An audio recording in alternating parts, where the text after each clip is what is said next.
Tonight at 10, more unrest on England's streets as police say around 400 people have been arrested in the past week.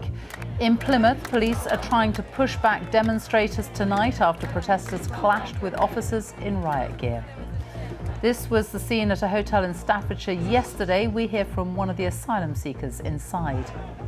The violence started after the Southport stabbings. Tonight, a vigil to mark a week since 3 children died.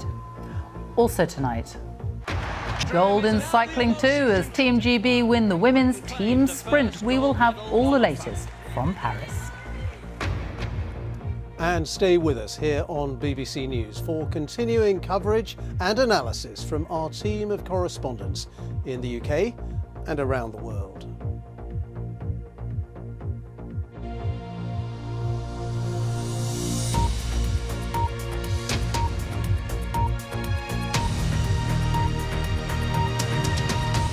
Good evening. There's fresh unrest on streets in England tonight, in Plymouth and in Birmingham. Around 400 people have been arrested since the violence first erupted last week. The head of the National Police Chiefs Council says the rioting is the worst he's seen in more than a decade, and he acknowledged that police forces are being stretched. The Prime Minister has said thousands of specialist police officers would be available to deploy over the summer if the unrest continues. The disorder began in Southport after the fatal stabbings of 3 girls. It was sparked by posts on social media which wrongly blamed the stabbings on a Muslim migrant. The riots have spread across England and Northern Ireland, with shops looted, police officers assaulted and petrol bombs thrown at hotels housing asylum seekers. The worst of that violence yesterday was in Rotherham. Our UK Affairs correspondent Daniel Sanford is there for us this evening. Daniel. Yes, Sophie, there were frightening scenes at this Holiday Inn Express yesterday. It's now a hotel that is scarred and empty of migrants. It's part of what police are calling the worst violence in a decade. Police forces and ministers are struggling to control the violence. They are hoping to arrest their way out of trouble with courts on standby for a flood of cases. But it's still not clear how much of a deterrent that will be. After the wanton violence of the night before, today the meticulous work of gathering evidence, collecting fingerprints at the Holiday Inn Express in Wath-upon-Dearne just outside Rotherham, so detectives can bring the rioters to justice. Last night's disorder here and the 6 days of violence before led the Prime Minister to promise today that a force of 6,000 riot-trained police officers will be established for the summer that can be sent anywhere in England and Wales. I'm absolutely clear that we will have the officers we need, where we need them to deal with this disorder. And that is why the standing army has been set up, specialist officers ready to be deployed to support communities. The rioting started on Tuesday at a mosque in Southport, the day after 3 primary school-age girls were killed in the town in a mass stabbing. There was then violence outside Downing Street in London on Wednesday. Serious disorder in Sunderland on Friday led to burning cars and a fire next to the police office. And last night there was rioting at hotels housing asylum seekers in Rotherham and Tamworth. This is some of the most terrible violence that we've seen for probably more than a decade, and we're here to protect communities against that violence. The pressures on senior officers were clear when the head of the Metropolitan Police pushed a reporter's microphone to the ground in Whitehall today. Sir Mark Rowley later apologised. The police's concern is that the violence doesn't stop here. Close to 400 people have been arrested, and those who've already been put before the courts have been kept in prison ahead of sentencing. The hope is that it'll reduce the number of people prepared to take to the streets and riot. The arrests, including this in Sunderland today, are rising by the day as police officers pore through video evidence of the disorder. Some suspects, including these 3 who pleaded guilty to violent disorder in Sunderland, are already in jail. Police forces and the government are hoping that at some point the tensions will fizzle out. But these scenes, people in Birmingham, some wearing balaclavas, coming out in a counter-protest this evening, show there's not much sign of that yet. Daniel Sanford, BBC News, Rotherham. Well, we can go now to Birmingham. Our correspondent Phil Mackey is there. Tell us more about what's happening there this evening. Yes, well, those pictures you just saw were taken a few hours ago, and that was at a demonstration in the Bawdsley Green Alum Rock part of the city, and that was after there were speculation that there was a planned far-right protest through that area this evening. It turned out to be false information, but nonetheless hundreds of people turned up, many of them wearing masks, some of them carrying weapons, as you saw. But it was a largely peaceful demonstration. I was there for several hours, but then a group of masked youths began behaving in sort of low-level criminal behaviour, reckless driving, antisocial behaviour. What's happened in the past hour or so is that they've broken off, and a group of them have attacked cars and a pub elsewhere in the city. I've just come off the phone to the police. They said they're investigating for several cases of criminal damage, one of assault, one of carrying an offensive weapon, and the MP for Birmingham Yardley, in whose constituency that is, Jess Phillips, has just posted on X. She said that people in Yardley are scared tonight. We have directed police to all locations of violence we're hearing about. Any acts of violence will not be tolerated. The good news, Sophie, is that the police say that that group of young Muslim masked youths has now dispersed, and it seemed that things are beginning to calm down. Phil Mackey with latest from Birmingham. Thank you. Well, Devon and Cornwall police have just said that 150 officers are deployed in Plymouth city centre tonight. They say violence will not be tolerated, hate will not be tolerated, and they say that work is ongoing to de-escalate the situation. Our reporter Scott Bingham is there. Tell us more about what's been happening in Plymouth. Yes, Sophie, most of the protesters seem to have dispersed this evening, but there are still pockets basically around us. There's a police line behind holding back some of the protesters. There's a police line behind holding back some of the protesters who we can only assume had responded to those calls for a far-right protest here in the city. Now, the situation here has escalated throughout the day from about 6 o'clock when so-called anti-fascist protesters gathered here. At one point there was 200 or 300 of them, and there were just a small sort of fringe really of counter-protesters, but that's escalated during the day, and there have been running battles, there have been a number of injuries, a number of arrests, and there are also reports that a local Islamic centre just outside the city centre was at one point targeted. Not sure what the situation is there at this stage, but most of the worst seems to have dispersed. Police still very much out in force here though, and still a handful of protesters still around. Bricks were flying a short time ago, but the situation seems to be calming as we speak. Scott Bingham with the latest from Plymouth. Thank you. Well, there was violence outside a Holiday Inn hotel last night. This time it was in Tamworth in Staffordshire. One asylum seeker who was in the hotel at the time has told the BBC that he was terrified and praised the actions of the police. Navtej Johal reports. Early evening in Tamworth, and the sparks of violence ignite. Last night, this was the scene at a hotel in the town housing asylum seekers. The crowd clashes with the police. Officers are attacked, even sprayed with a fire extinguisher, anything that could be used as a weapon. What message are they trying to send? It soon becomes clear. This footage, given exclusively to the BBC, was filmed by a local resident. As the evening wears on, the crowd force their way inside. The asylum seekers were unhurt after police told them to lock themselves in their rooms. But 3 officers were injured.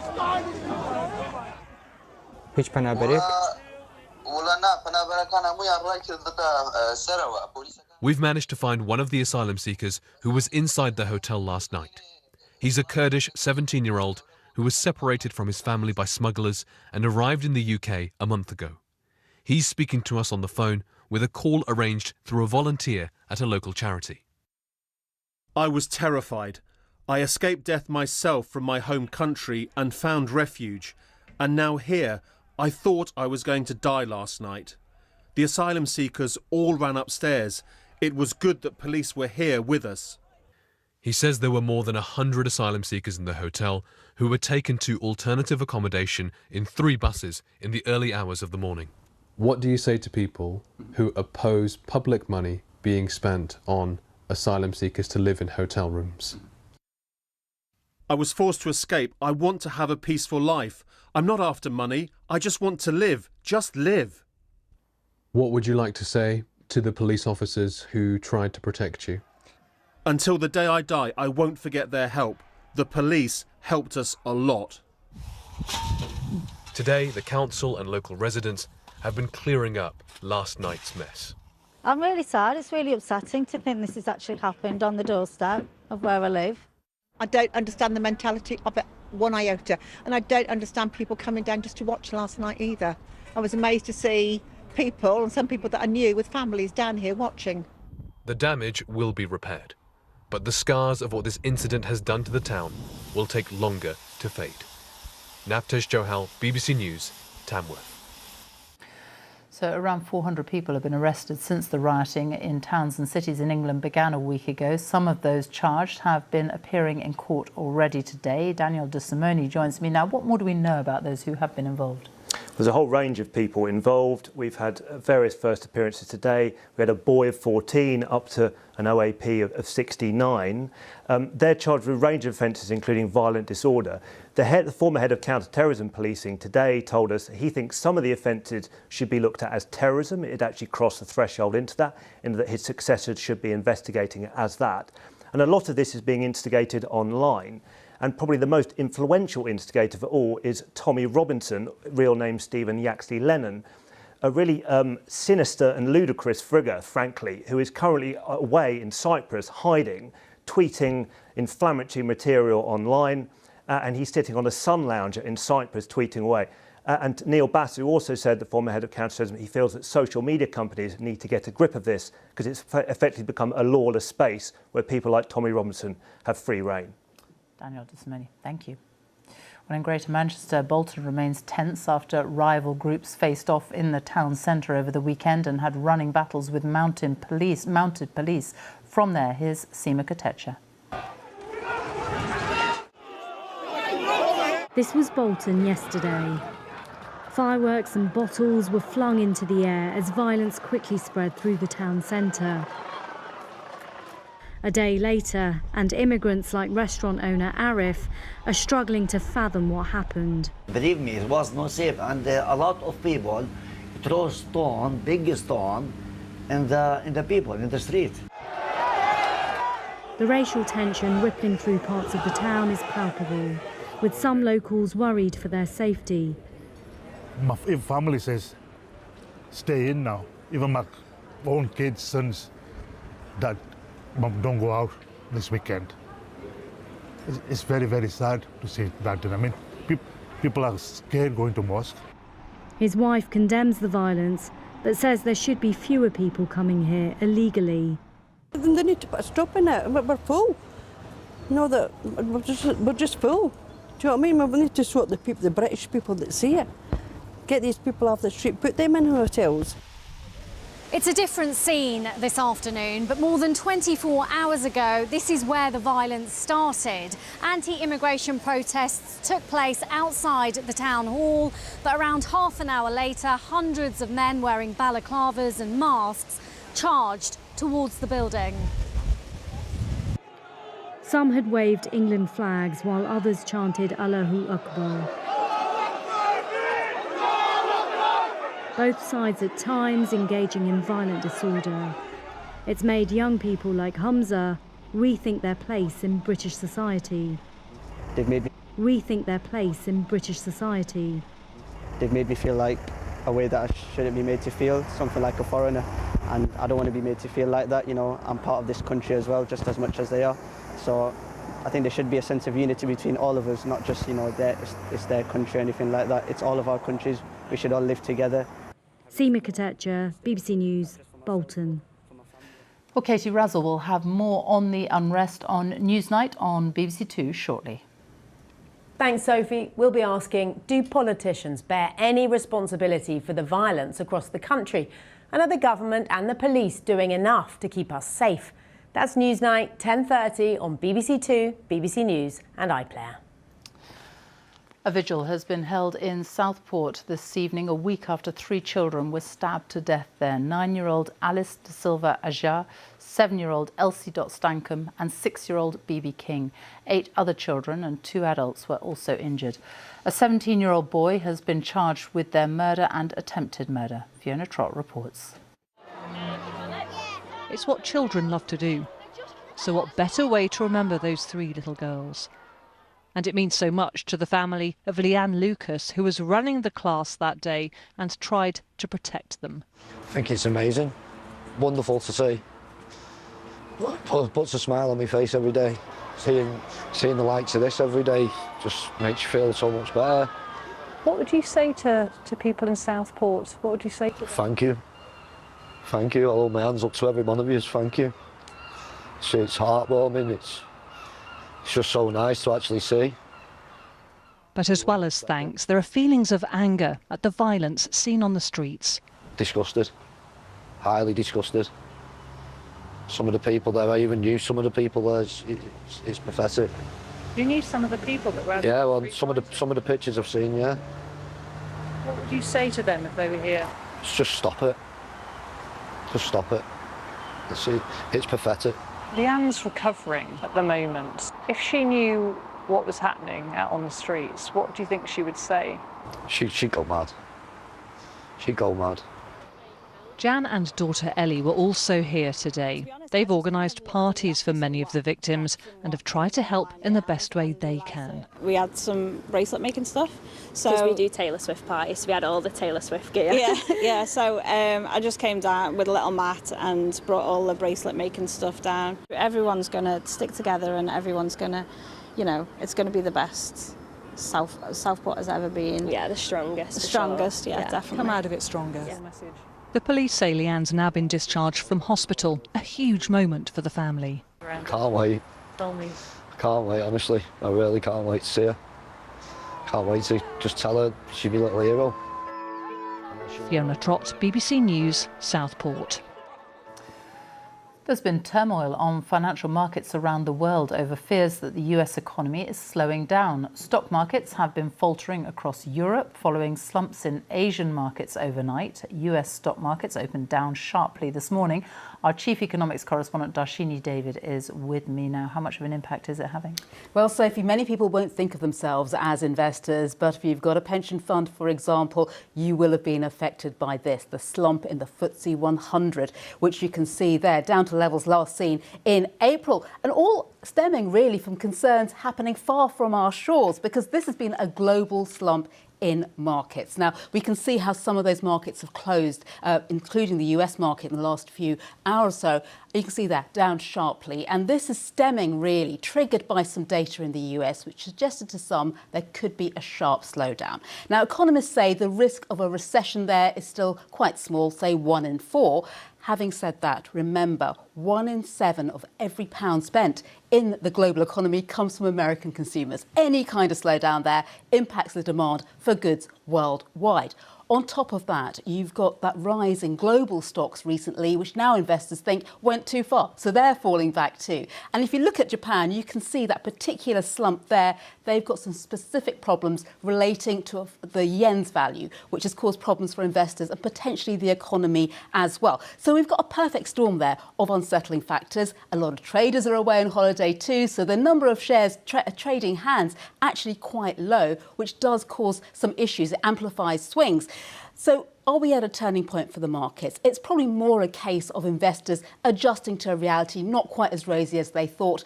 This does not signify a turning point for the global economy. Remember, a lot of these fears quite often do turn out to be overdone. Darshini, thank you. The Prime Minister of Bangladesh has resigned and fled the country following weeks of anti-government protests. Thousands stormed Sheikh Hasina's official residence in the capital. The protest started last month with students holding peaceful demonstrations calling on the government to abolish civil service job quotas.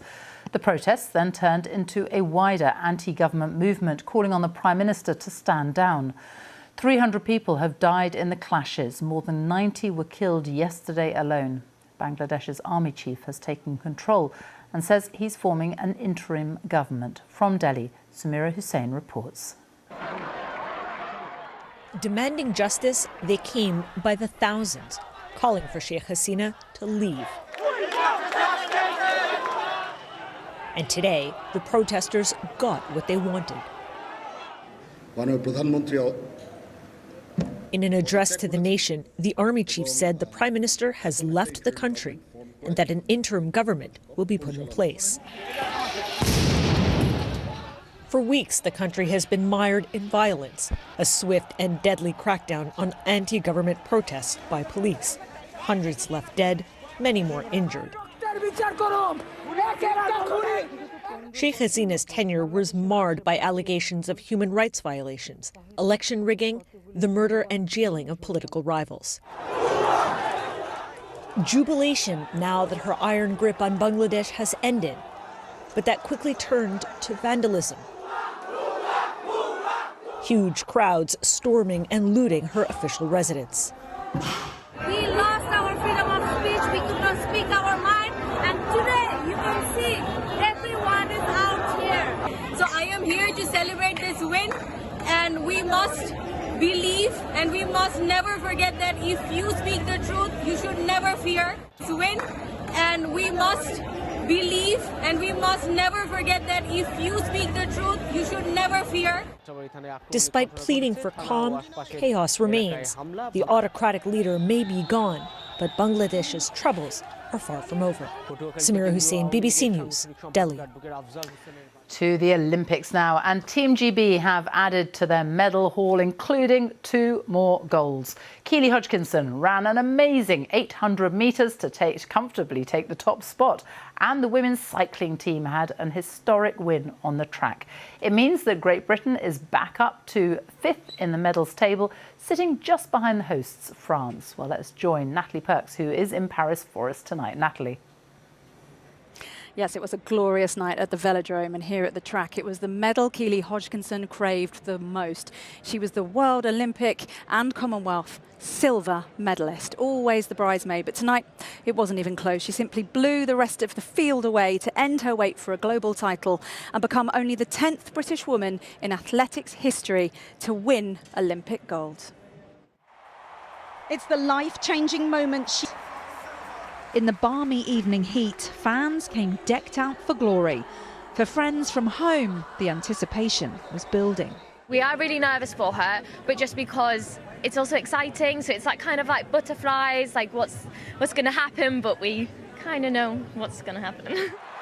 But there's no such thing as a sure bet in sport. Make sure, but yeah, no, you can't do nothing until you've crossed that line and it's cemented. And I'm now the Olympic champion for the next 4 years, and nobody can take that away from me. And yeah, I can't believe it. The Olympic champion went to school with a European champion, Lioness Ella Toon. An ecstatic Ella was looking on and had this message. Oh, congratulations, Keely. I've just been screaming at the telly. So proud of you. Everyone was rooting for you back home. You've done us all proud. And Fred Longworth proud as well. Enjoy the celebrations. Come on, Keely!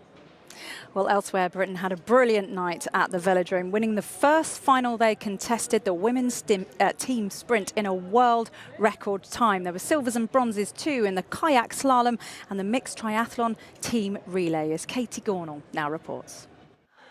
Onto the track they come. The women's sprint has long been the weakest link in Britain's track team. Not anymore. Having broke the world record in...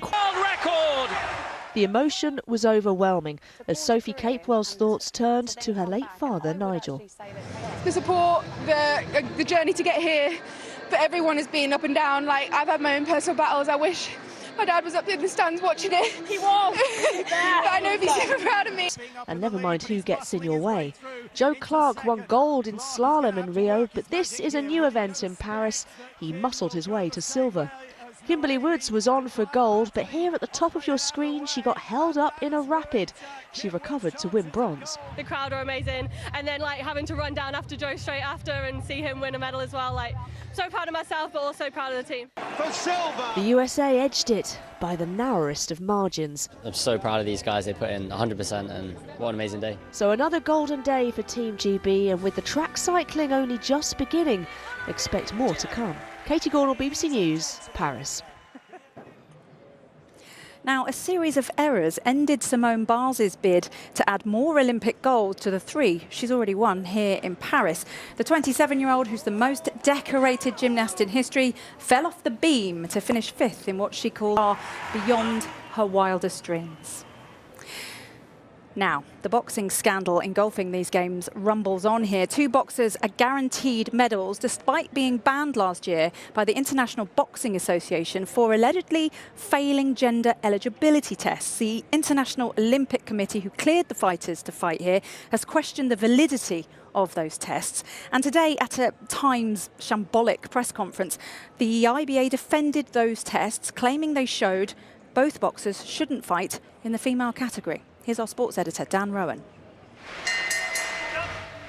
It's the Olympic controversy that just won't go away. Allowed to compete in the women's boxing here, despite being disqualified from last year's World Championships for reportedly failing gender eligibility tests, Algeria's Iman Khalif and Taiwan's Lin Yuting find themselves at the centre of a growing storm.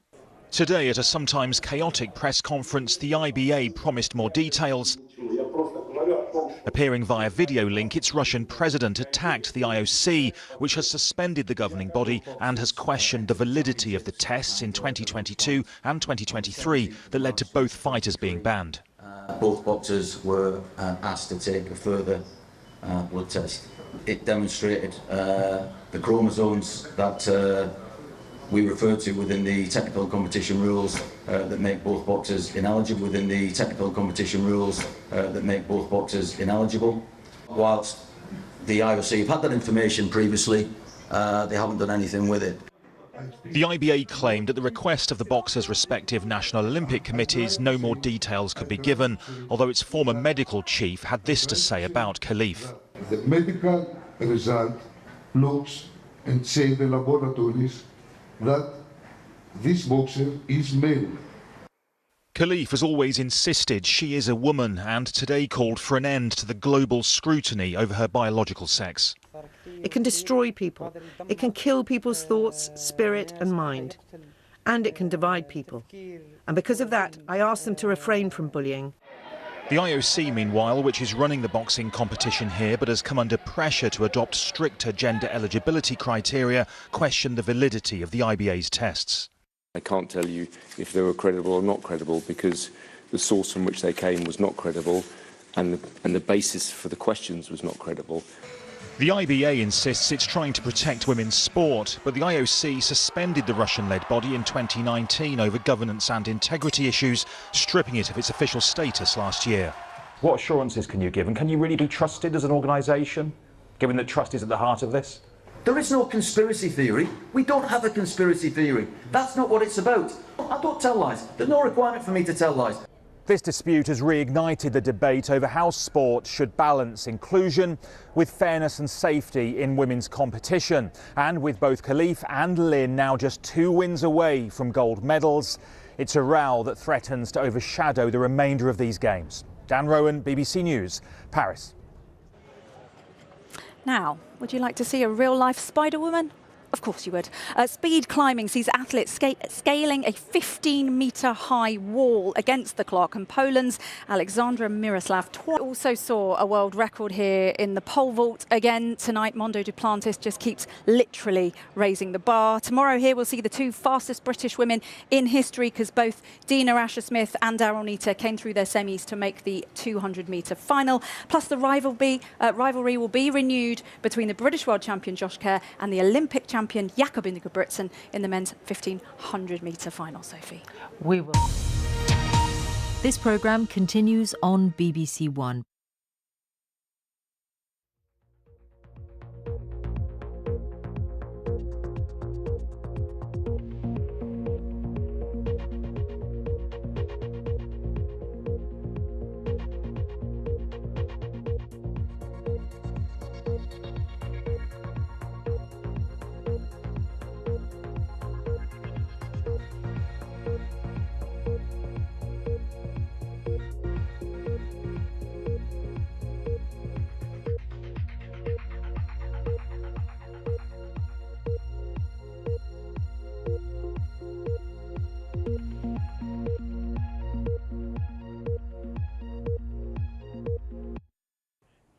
days of violence on the streets. A standing army of specialist police officers announced to tackle the disorder.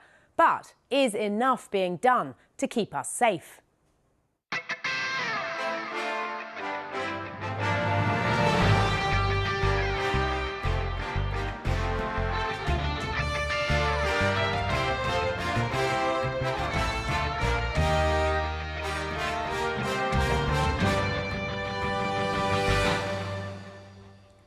Hello and welcome to Newsnight.